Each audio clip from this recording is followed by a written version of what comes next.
드림스탁 나우 시간으로 함께 넘어오셨습니다. 현재 금리 인하에 대한 기대감은 어제 장 발표 전에 발표가 됐던 PPI로 인해서 기대감은 한층 낮아졌는데요. 한 주를 이분과 정리하면서 다음 주 전략들 함께 세워나가도록 하겠습니다. 아테나 자산관리자문 이민우 대표입니다. 대표님 안녕하세요. 안녕하십니까. 네, 미국 증시는 어제 하락 마감을 했습니다. 장전 발표됐던 PPI가 예상을 크게 상회하면서 국채 금리가 급등하고 그러면서 시장은 부진했던 것 같아요. 네, 뭐 예상보다 훨씬 더 좋았죠. 이게 시장이 이렇게 된다면 이제 지표 경기 좋다 이렇게 봐야 되는데 네. 사실 뭐 아직까지 좋은 지표는 시장에 안 좋다 이렇게 볼 수가 있겠습니다. 이렇게 안 좋은 지표 사실 뭐 이제 경기가 좋아지는 그런 뭐 뜨거운 경기를 나타내는 지표는 사실 이제 우리가 다음 주에 기다리고 있는 FOMC에서 이번 달에 FOMC에서 금리는 안 내리더라도 뭐 5월, 6월에는 금리를 내리지 않을까 이런 기대감 같은 거 맞춰지지 않을 것 같은 느낌이 강하게 드니까 아무래도 계속 연초부터 올라왔던 뭐 3대 지수 다 내려갔고요. 그리고 또 필라델피아 반도체 지수는 뭐 2% 가까이 하락하는 그런 모습을 보였죠. 네. PPI 예상치보다도 상회를 했습니다. 발표된 경제 지표 세부적으로는 어떻게 나왔나요? 네, 일단 뭐 노동부가 공개한 자료를 좀 보니까 전월 대비해서 0.6% 상승했습니다. 예상이 0.3%였으니까 전월 대비해서 이거 2배 이상 높았다. 그러니까 이제 뭐 이렇게 된다 그러면 실제 물가 상승률 잡히는 거 좀 먼 거리가 아주 멀리 있는 거 아닌가 뭐 이렇게 좀 판단해 볼 수가 있겠고요. 근데 1월에도 사실 그 PPI가 0.3% 상승을 기록했기 때문에 1, 2월 달 연속으로 이렇게 된다 그러면 결과적으로 소비자한테 전가되는 물가는 내려가지 않을 것이다. 뭐 이렇게 좀 될 수가 있겠죠. 전년 기준으로는 그 이제 CPI 같은 경우는 이제 헤드라인이 그 PPI가 1.6이고 근원이 2.0이었으니까 예상보다 다 높은 그런 모습을 좀 보이는데 이게 뭐 여러 가지 뭐 이유가 있다. 그런데 여기서 뭐 우리가 뭐 고려를 해야 될 게 뭐 그 이제 유가도 좀 높았고 뭐 주거비도 있고 임금도 잡히지 않고 뭐 이런 것들이 있었지만 그래도 시장 충격이 뭐 쇼크였다고 하지만 이 정도로 잡힌 건 그나마 뭐 어떻게 보면 이제 소비 지수 이게 이제 그 어떻게 보면 이제 돈 씀씀이가 좀 줄은 거 아닌가 뭐 이런 부분이 약간 상쇄를 했다 이렇게 볼 수가 있겠습니다. 시총 상위 대형 기술주 안에서도 엇갈리는 모습들이 나타나고 있거든요. 네. 종목들별로 하나씩 들어가 보도록 할게요. 테슬라 마이너스 4% 정도 하락했습니다. 네. 웰스파고도 그랬는데 여기에다가 UBS까지 목표가를 하향 조정하면서 부정적인 의견을 냈고 안 그래도 부정적인 의견을 냈는데 어제 금리 인하 시기가 늦춰지면서 전기차 전반적으로 부진한 모습들이 나타났거든요. 네. 이런 위기감이 계속될까요? 네, 계속되겠죠. 아이고. 네, 계속될 거라고 봅니다. 사실 전기차를 살 사람들은 다 샀다. 뭐 이렇게 얘기를 하고 있는데 사실 그렇지는 않은 것 같아요. 단지 이제 미국과 우리나라, 뭐 유럽과 미국, 뭐 이런 어떤 그 지역적 특성이 좀 많이 반영되는 부분도 좀 있는 것 같고, 그리고 유가가 뭐 굉장히 내려가는 것 같다가 다시 80불 언저리에서 이제 유지가 되다 보니까 그렇다 보니까 아무래도 뭐 기름값이 뭐 작용을 하는 부분이 있지 않을까 이런 생각이 좀 드는데 그러다 보니까 이제 웰스파고나 뭐 UBS에서는 뭐 웰스파고 이제 보신 분들은 아시겠지만 지금 160불대에 있는 테슬라가 44불 간다. 지금 뭐 죽으라는 얘기죠. 이게 뭐 어떻게 하라는 얘기인지 모르겠습니다. 웰스파고는 여기다가 그 우리가 흔히 얘기하는 공매도를 걸었는지 조소를 쳤는지 뭐 확인해 볼 길은 없지만 44불이라고 한다면 여기에 근거는 중국에서 테슬라의 매출이 이제 늘어나지 않을 것이고 중국에서는 이제 BYD를 이길 수가 없을 것이다. 뭐 이걸 좀 가정하고 있는 것 같고요. 그리고 또 제가 나중에 좀 보여드리려고 준비한 표인데 이게 지금 이 표 앞에 하나 띄워주시면 좋겠는데 이게 미국의 지금 가솔린 가격입니다. 가솔린 가격이 지금 이렇게 보시면 굉장히 높은 그런 걸 보이고 있는데 이제 짙은색, 파란색 이 표를 한번 보여주실 수 있으면 좋겠는데 예, 이제 중부 지역을 제외하고 뭐 양쪽 해안 지역으로는 이제 3불, 예, 갤론당 3불 이상이 넘어가는 특히 이제 캘리포니아 같은 경우는 4불 이상 되는데 이게 이제 높은 기름값이죠. 그 미국에서는 이제 재작년 같은 경우는 뭐 이제 죽을 지경이다. 이 기름값이 너무 높아서 이때는 이제 미국의 기름값이 그 7달러, 그 갤런당 7달러까지 갔었는데 지금 이제 4달러인데도 불구하고 굉장히 높은 가격입니다. 이 선거를 앞두고 4달러면 굉장히 부담이 되는 건데 뭐 시청자 여러분들 잘 아시겠죠. 미국에 이제 가장 많은 이 거주자가 있는 지역은 해안가잖아요. 그렇다 보니까 이렇게 된다 그러면 이거 이제 높은 기름값이 전기차로 전환되는데 영향이 있지 않을까 싶지만 이것과 함께 동시에 그럼 전기차 충전은 어디서 하냐? 이것도 좀 영향이 좀 있다 이렇게 좀 볼 수가 있겠고요. 아무래도 낮은 그 차량 가격을 뭐 만들어서 그 이제 새로운 전기차를 만든다고 하지만 그렇게 된다 그러면 거기까지 걸리는 시간 그리고 기존에 비싸게 주고 샀던 사람들에 대한 충성심 뭐 이런 것들도 사라지게 되니까 아무래도 전기차 시장은 굉장히 피 터지는 그런 레드오션이 될 것 같으니까 그런 전망을 내놨다고 볼 수가 있겠고 반면에 엔비디아 같은 경우는 뭐 이제 낙폭이 컸던 거는 뭐 이제 이 선물 옵션 만기와 걸치고 또 다음 주에 이 이제 AI 컨퍼런스와 관련돼서 어떤 발표를 할지에 대해서 약간 좀 눈치를 좀 보는 그런 상황인 것 같아요. 그러다 보니까 이제 낙폭이 컸다 볼 수가 있겠고 메타는 약보합세 그리고 마이크로소프트하고 알파벳은 그래도 2% 넘는 큰 상승폭을 보였죠. 그리고 애플하고 아마존은 그래도 1%대 상승이었으니까 이 빅테크 종목들이 좀 받쳐주면서 그래도 지수는 큰 폭으로 하락하지 않았다 이렇게 볼 수가 있겠습니다. 테슬라 전기차는 부진한 모습이 한동안 갈 수 있을 것 같다라고 말씀을 해주셨습니다. 엔비디아 어제 마이너스 4% 가까이 하락을 했는데 말씀을 주셨듯이 최근에 AI 종목들에 대한 차익 매물이 들어오고 있고 여기에다가 다음 주 엔비디아 GTC를 기다리면서 향방이 엇갈리고 있는데 대표님께서는 이 GTC를 앞두고 엔비디아에 대한 향방 어떻게 보십니까? 네, 뭐 여러 가지가 있습니다. 뭐 H200 이거 말고 새로운 100 그 B100인가 이게 어떤 내용으로 나오는지에 따라 좀 달라질 것이다. 이게 소프트웨어와 어떻게 결합이 되는지 뭐 그러니까 이제 이게 범용으로 나와서 소프트웨어를 더 쉽게 장착해서 더 많은 업체에 공급이 될 수 있을 것 같다. 시장 확대가 된다. 이렇게 된다 그러면 뭐 굉장히 좋은 모멘텀이 되겠는데 그냥 한 소리 또 하는 것 같은 뭐 지금 지금 굉장히 실망스러운 그런 저기가 나왔던 그 기업 밸류업 프로그램 같은 그런 게 나온다 그러면 좀 주저앉을 그런 가능성이 좀 높다고 볼 수가 있겠죠. 하지만 전반적으로 봤을 때 이 엔비디아가 가지고 있는 시장의 어떤 그 장악력으로 봤을 때는 그렇다고 하더라도 여기서 만약에 흔들린다 그러면 뭐 그 조정의 국면이니까 뭐 들어갈 수 있는 그런 타이밍을 주는 게 아닌가 이렇게 볼 수가 있겠습니다. 엔비디아가 GTC 이후에 오히려 하락을 한다면 이게 기회가 될 수 있는 시기다라고 이야기를 해주셨습니다. 유가 천연가스 많이 올라가면서 에너지 종목들도 상승을 했습니다. 유가 어느새 80달러 넘어섰는데 물가가 다시 높아지는 상황 속에서 유가가 올라가서 전 좀 신경이 쓰입니다, 대표님. 네, 그렇죠. 근데 이제 그래도 적게 걱정을 할 수밖에 없는 건 뭐 그 IEA 국제 에너지 기구에서 얘기했던 게 뭐 이제 그 예상 연초에 예상했던 것보다 130만 배럴 정도 하루에 더 쓸 것 같다. 뭐 이렇게 예상을 했어요. 그러니까 이제 120만 배럴보다 더 쓸 것 같아서 130만 배럴이다. 그러니까 재고가 좀 모자랄 수 있겠다. 이렇게 얘기를 했는데 제가 생각하는 거는 뭐 여기에 그런 건 있어요. 그러니까 이제 올해 선거가 있으니까 아무리 바이든 행정부 민주당이 그 환경에 대해서 걱정을 한다고 하더라도 이 높은 유가를 가지고 연말까지 선거를 가져가겠냐 그건 아닌 거라고 보고요.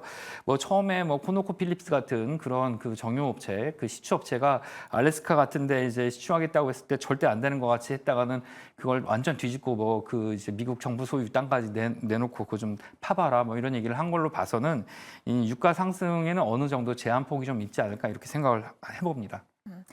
우리 금리 인하 시점 연기 우려감 속에서 리스크오프 심리가 확대됐고 국내 증시에서 양지수 동반 하락세가 연출이 됐습니다. 하락 출발한 국내 증시 어떻게 보셨나요? 네, 일단 가장 큰 거는 이제 외국인이 굉장히 많이 던졌다. 도망갔습니다. 그것 때문에 크다고 볼 수가 있겠는데 연초부터 사실 외국인이 우리 시장에 대해서 굉장히 우호적인 모습을 좀 많이 보였었죠. 그리고 특히 이제 정부에서 말했던 그 기업 밸류 프로그램 이거에 대한 기대감이 좀 상당히 컸었는데 외국인이 오늘 많이 그 이제 매물을 내놨던 거는 이제 기업 밸류 프로그램이 아직 성숙하지 않았다. 뭐 이런 거 같은데 가장 큰 건 이제 삼성물산 뭐 주총에서 70%가 넘는 그 거의 80% 넘는 그 80% 가까운 그 반대로 뭐 이제 행동주의 펀드가 요구했던 것들, 뭐 배당 확대하는 거, 자사주 매입해서 소각하는 것들 이런 그 주주 친화적인 것들에 대해서 거의 뭐 실천이 되지 않는 것들 보고 그래서 이제 삼성전자가 굉장히 큰 매물이 나오면서 그러면서 좀 하락하는 그런 모습을 좀 보이는데 이거는 좀 뭐랄까 이제 외국인이 이제 매수를 했던 그 추세에서 우리가 봤던 뭐 그 이제 저피해 알주 뭐 이런 것들에 대한 영향이 좀 있겠지만 사실 이것 때문에 지수 전체가 계속 지속적으로 내려갈 것 같지는 않습니다. 그냥 단지 이것 때문에 뭐 이슈가 좀 생기면서 계속 그 시장이 뭐 어떤 기대감이었던 것들이 좀 기대감이 좀 축소되는 그런 모습으로 좀 볼 수가 있을 것 같고요. 그 밖에 이제 뭐 이제 전반적으로 봤을 때 이제 그 기업 실적으로 이어지는 우리나라 기업이 뭐 수출과 그 관계가 되는 그러니까 이제 환율 부분에서의 어떤 영향이 더 중요하지 않을까 앞으로 봤을 때는 그렇게 생각을 해봅니다. 네. 이 안에서 고공행진하고 있는 비트코인 현재 주춤하고 있는 모습 보여주고 있거든요. 그래서 이때가 매수의 타이밍인가 빠져나와야 될 것인가 네. 고민이 됩니다. 네. 며칠 전에 JP모건 이제 다이먼 회장이 비트코인에 대해서 이런 이야기를 했어요. 대중의 투자 권리 지지를 한다. 그런데 나는 절대 투자를 하지 않겠다라고 이야기를 했는데 회장님이 어떤 논리를 바탕으로 이렇게 이야기를 하신지도 궁금하고요. 네네. 그리고 이 논리를 바탕으로 대표님은 어떻게 생각하시는지도 궁금합니다. 네, 일단 JP모건의 그 제이미 다이먼 회장은 은행가잖아요. 그러니까 은행가다 보니까 기존의 은행 시스템 밖에 있는 이런 통화 시스템에 대해서는 인정을 하지 않으시려고 하는 게 이제 첫 번째일 것 같고요. 두 번째는 이제 가치 평가가 되지 않는 것들. 제가 보통 이제 방송을 여기서든 이제 다른 곳에서도 말씀을 드릴 때 테마주에 대해서 잘 말씀을 드리지 못하는 것 중에 하나가 테마주를 제가 잘 못 보기도 하지만 왜 그러냐면 우리 이제 뭐 제가 방송하는 분들 중에서 그 지원 앵커님처럼 방송하면서 실제로 수익을 많이 내는 앵커님은 좀 드문데 우리의 기본적 전략이 뭐죠? 싸게 사서 비싸게 파는 팔자. 거잖아요. 예. 근데 싸게 사서 비싸게 파는 거에 대한 그 전략이 어디서 나오냐면 가치가 항상 왜곡이 되지 않습니까? 가치와 가격이 달라지는. 근데 우리가 가치와 가격이 왜곡되는 그런 상황은 시장이 변화할 때, 산업이 변화할 때, 아이템이 변화할 때, 뭐 그 이제 경영진이 변화할 때 이런 상황이 있을 때입니다. 근데 이런 가상 자산은 이렇게 판단할 수 있는 요소가 별로 없고 뭐 테마주도 이렇게 판단할 수 있는 요소가 너무 적기 때문에 가치나 가격의 왜곡 현상을 판단할 수 있는 기준이 불분명하기 때문인데 아마 그 부분에서 뭐 제이미 다이먼 회장은 그렇게 얘기를 했던 것 같습니다. 근데 하지만 이거를 굉장히 부정적으로 이건 없어질 것이다라는 식으로 얘기했던 제이미 다이먼 회장이 말을 좀 바꾼 거는 여기에 돈이 너무나 많이 들어가 있기 때문입니다. 심지어는 엘살바도르 같은 국가는 이걸 법정 통화로 국가의 법정 통화로 쓰기 때문에 결국에는 어쩔 수 없이 변화하는 그런 상황을 받아들였다 보고요. 그리고 지금 이렇게 올라가고 있는 그런 상황이 이제 상승장이 다 끝났고 이 비트코인이 내려가는 것인가 이렇게 보기는 좀 어려운 게 그렇다고 이걸 비트코인을 사라는 말씀은 아니지만 왜 그렇게 보냐면 이렇게 말씀드리면 뭐 저는 항상 이 가상자산에 대해서 그렇게 긍정적인 의견을 드리진 않았지만 제가 물려서 뭐 이런 말씀을 드린 거 아닙니다.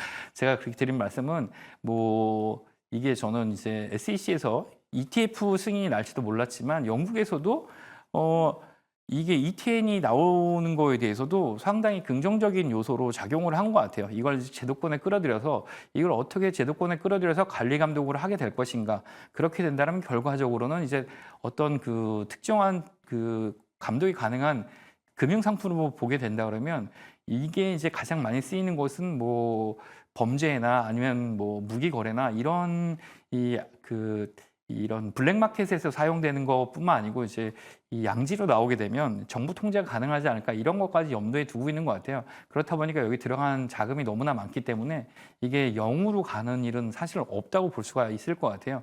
그러다 보니까 이게 조금만 더 내려오게 된다 그러면 사실 제가 오기 전에도 이 그 매수매도 호가를 보니까 굉장히 많은 거래가 여전히 이루어지고 있습니다. 이게 이번 주에 7만 불대까지 갔다가 뭐 지금 많이 내려와서 6만 불대까지 내려왔지만 그렇다고 해서 이걸 안 살 것인가? 사람들은 뭐 좀 더 내려오면 5만 불 찍으면 다시 또 살 수 있는 가능성이 상당히 있기 때문에 제이미 다이먼 회장은 은행가로서 반대하는 거지만 이미 자금이 들어왔다는 거를 인정했다 이렇게 볼 수가 있겠습니다. 대표님 그러면은 지금 이렇게 내려왔을 때 매수의 타이밍인가요? 비트코인요? 네. 뭐 여유 자금이 있으시면 그러면 뭐 해보셔도 되겠는데 보통 이제 제가 알기로는 월가에 있는 헤지펀드들에서도 이 비중은 아무리 많아봐야 5%, 보통 3% 안팎으로 이제 가상자산에 대한 투자를 하고 있다고 하니까 만약에 뭐 시청자분들 중에서 이거에 대해서 뭐 그 이제 주식에 대한 뭐 투자금이 1억이라 그러면 대충 이런 가상자산은 보통 뭐 헤지펀드가 투자하는 것처럼 몇 퍼센트 정도를 해야 되는지는 감을 잡고 하실 수가 있겠죠. 특히 이제는 ETF가 나왔기 때문에 이걸 직접 사지 않으셔도 투자를 하실 수가 있으니까 위험 부담이 가능한 수준에서는 뭐 이제 시장을 지켜보는 그런 수준에서 하실 수 있다. 뭐 이렇게 말씀 좀 드릴 수 있겠습니다. 네. 다음 주 FOMC 그리고 AI 컨퍼런스 GTC 2024를 앞두고 눈치 게임을 하고 있는데요. 투자자분들께서는 어떻게 대응 전략들을 세우면 좋을까요? 네, 일단 여기선 굉장히 조심스러운 그런 국면인데, 길게 봤을 때는 뭐 이제 좀 뭐렇게 전략적인 그런 얘기를 좀 말씀을 좀 드려야 될 것 같아요. 우리가 보통 뭐 그러죠. 이제 사극이나 영화 같은 데 보면 듣기 좋은 말만 하는 신하를 뭐라 그러죠? 간신. 간신이라 그러죠. 네, 간신 같은 얘기를 드릴 수는 없고 제이미 다이먼 회장을 제가 왜 가져왔냐면 이분이 이제 18년 동안 올가에서 이제 이런 그 가장 큰 은행의 회장으로 있으면서 굉장히 그 정적인 얘기를 되게 많이 했는데 미국 경기가 지금 이렇게 좋은데도 불구하고 뭐 2년 내에 불황이 올 가능성이 경기 침체가 올 가능성이 굉장히 높다 이런 얘기하고 그리고 연준이 금리 내리는 거 다시 생각해 봐야 된다 이렇게 시장에서 좋아하지 않을 얘기를 하는 가장 큰 이유는 아직도 우리 그 증시나 이런 금융시장이 코로나의 후유증에서 벗어나지 않았다. 이런 얘기를 하고 있는 거예요. 그러니까 지금 증시가 정상적으로 부가가치를 내면서 기업들이 계속 상승하는 그런 시장이 아니고 그 코로나 3년 동안 풀었던 유동성의 힘으로 지금 오고 있다. 이렇게 보고 있는 거고요. 이 유동성이 서서히 좀 빠질 때까지는 좀 기다려야 된다. 이렇게 보고 있는 겁니다. 그렇게 된다 그러면 이걸 반대로 꺾어서 얘기하면 지금 이게 FOMC나 아니면 뭐 AI 컨퍼런스 이런 것 때문에 어떤 모멘텀, 하락의 모멘텀은 잠깐 생길 수 있겠지만 이 유동성의 힘은 굉장히 크기 때문에 또 연말에 있는 정치적인 이벤트 때문에 이 재정 지출이 커지는 상황과 맞물려서 유동성이 줄지 않으니 당연히 이 시장은 그 거시적으로 봤을 때 이 시장이 꺼지거나 그럴 가능성은 상당히 적다 이렇게 볼 수가 있겠습니다. 단지 이제 제가 말씀드렸던 항상 외부 이벤트, 뭐 신용 리스크나 뭐 금융 시스템의 위험 이런 게 뭐 그 지정학적 상황이나 뭐 이런 전쟁 위험 이런 것들이 오지 않는다라면 이런 그 앞에서 생겼던 유동성의 어떤 그 큰 유동성이 남아도는 이런 상황 그리고 뒤에서 이제 정치적 이런 이벤트 이것 때문에 전반적으로 시장은 이런 영향으로 뜨겁게 유지될 가능성이 높다고 볼 수가 있겠죠. 발표된 경제 지표들을 보면은 뭐 인플레이션 전망에 대해서 어떻게 보시는지도 궁금하고요. 그리고 PPI가 발표됐고 CPI가 발표됐습니다. 그러면서 사람들의 관심은 이번에 다음 주 BOJ에 쏠리기도 네. 했습니다. 일본 중앙은행, 일본은행이 다음 주 17년 만에 금리 인상을 단행할 것이라는 전망들이 나오고 있는데요. 네. 이렇게 된다면 어떻게 시장이 바뀔까요? 네, 일단 뭐 금리 인상을 하게 되면 뭐 엔화가 지금 굉장히 약세기 때문에 첫 번째 우리한테 미치는 영향은 엔화가 약세니까 일본 기업이 지금 실적이 뭐 날아다니고 있잖아요. 지금 뭐 이번 주 금요일 리포트까지 일본 기업에 투자하는 ETF나 일본 기업 펀드를 뭐 엄청 지금 이제 이 증권사에서는 굉장히 추천을 하고 있는 그 포트폴리오에 들어있는데 금리를 어느 정도 올릴지는 뭐 봐야 알겠지만 한 번으로 그칠지 그게 이제 앞으로도 계속 지속이 될지 모르겠지만 올리는 상황에 따라서 일본 기업의 실적은 좀 달라질 수 있다 이렇게 볼 수 있겠고 그리고 또 엔화 강세가 얼마나 올라가냐에 따라서 국내 기업과도 약간 영향이 좀 있을 수 있겠죠. 근데 실제로 그 일본이 정말 금리를 인상해서 전환하고 이 정책에 대해서 어떤 코멘트를 하는지는 해봐야 안다 이렇게 말씀을 좀 드릴 수 있겠습니다. 지금 일본의 어떤 활기가 돌고 증시와 금융시장의 활기가 돌고 기업 실적이 좋아지는 상황을 과연 BOJ가 뒤집을 그런 용기가 있을지 이건 좀 봐야 된다 이렇게 말씀 좀 드릴 수 있겠습니다. 미국 지인들께서 항상 이제 이야기를 듣는다고 하셨잖아요. 네, 네. 미국 지인들로부터. 근데 네네. 최근에 경기 지표가 CPI도 그리고 PPI도 좋게 나왔잖아요. 네네. 아직까지도 경기 체감 아직 좋다라는 걸 체감하고 있나요? 네, 일단 거기서 얘기하는 거는 이제 살기가 되게 힘들다 하는 얘기는 이제 물가가 너무 많이 올라서 살기 힘들다 얘기를 하는데 이게 큰 차이가 있는 것 같아요. 이제 임금이 오르는 속도하고 물가가 오르는 속도에서는 느끼는 이제 실제 체감의 차이가 좀 있는 것 같고요. 그리고 거기서 얘기하는 것들 우리가 보통 이제 인플레이션 법안뿐만 아니고 이 이제 인프라 투자 법안도 얘기를 했었는데 그게 이제 진행이 너무나 늦게 되고 있기 때문에 도로 좀 포장해 달라는 얘기를 지금 몇 년째 하고 있다는 얘기를 계속 하고 있는데 아직도 반영이 안 되는 부분이 있어서 그것들이 계속 반영이 되고 있다 그러면 실제로는 그런 인프라 투자 때문에 인플레이션으로 오는 상황은 계속 될 것이다. 뭐 이렇게 기대를 하고 있기도 합니다. 네. 오늘 자세한 이야기 아테나 자산관리자문의 이민우 대표와 함께했습니다. 오늘 수고하셨습니다. 감사합니다.